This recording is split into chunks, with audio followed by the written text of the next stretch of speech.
Hello everyone. आज का हमारा सवाल है identify the correct statement from the following. तो यहाँ पे देखिएगा चार ऑप्शंस दिए गए हैं, आपको करेक्ट स्टेटमेंट आइडेंटिफाई करना है। तो एक एक करके हम लोग सारे ऑप्शंस को देखते हैं और कौन सा ऑप्शन इसमें से सही है ये आपको पहचान करनी है। Vapour phase refining is carried out for निकल बाय वैन अल्कल मेथड। तो देखिए वेपर फेज रिफाइनिंग मेथड हम लोग यूज करते हैं फॉर निकल बाय वैन अल्कल मेथड। तो निकल के यदि हम रिफाइनिंग की बात करें ना तो ये वैन अर्कल मेथड से नहीं किया जाता, ये मॉन्ट्स प्रोसेस से किया जाता है। इसमें होता क्या है, मोड्स प्रोसेस, ये वेपर फेज रिफाइनिंग ही होता है। वेपर फेज रिफाइनिंग में क्या होता है, किसी भी हम लोग कंपाउंड को पहले एक मोर वोलेटाइल कंपाउंड में कन्वर्ट करते हैं। यदि हम निकल की बात करें तो इसको हम सीओ कार्बोनिल ग्रुप से ट्रीट करवा के NiCO4 बना लेते हैं टेम्परेचर देकर, फिर इसको हम लोग वापस से डिकम्पोज करते हैं। तो इस प्रोसेस में क्या होता है, ये जो निकेल यहाँ पे लिया गया है ना, ये आपका इम्प्योर होता है। जब सीओ के साथ ये कंपाउंड बनाता है तो ऐसे में इम्प्योरिटीज आपका यहीं से सेपरेट हो जाता है और केवल प्योर मेटल जो होता है वो कन्वर्ट हो जाता है NiCO4 में।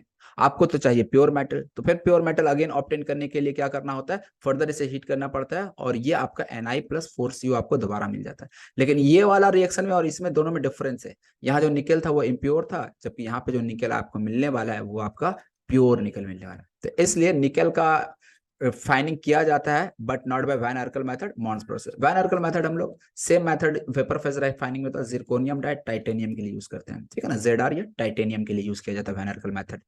तो इसलिए फर्स्ट ऑप्शन तो इनकरेक्ट हो गया। सेकंड ऑप्शन पे आते हैं, pig iron can be moulded into a variety of shapes. तो देखिए पिग आयरन क्या होता है, जब हम लोग ब्लास्ट फर्नेस में आयरन का एक्सट्रैक्शन कर रहे होते हैं तो वहां से जो आयरन मिलता है वो आपका पिग आयरन ही होता है। और पिग आयरन में आपका अप्रोक्सीमेटली 4% कार्बन कंटेंट होता है, 4% कार्बन। और हम लोग इस पिग आयरन को अलग अलग आयरन में अलग अलग शेप में हम इसको ढाल सकते हैं, मोल्ड कर सकते हैं। इसलिए जो स्टेटमेंट सेकंड है ना, pig iron can be moulded into a variety of shape, ये आपका स्टेटमेंट बिल्कुल सही है।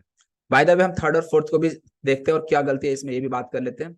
Wrought iron is impure iron with 4% carbon. तो रॉट आयरन जो है इम्प्योर बोल दिया गया, ये तो सबसे बड़ी गलती कर दी गई है। रॉट आयरन आपका सबसे प्योरेस्ट फॉर्म ऑफ आयरन होता है और ये जो 4% बोला गया ये एक्चुअल में ये पिग आयरन में होता है। तो ये स्टेटमेंट गलत हो गया क्योंकि ये इम्प्योर नहीं है, सबसे प्योरेस्ट फॉर्म होता है। Blister copper has blistered appearance due to evolution of CO2। तो देखिए यार गलती, ब्लिस्टर कॉपर, जो कॉपर ऑब्टेन किया जाता है ना वो ब्लिस्टर्ड अपीयरेंस होता है।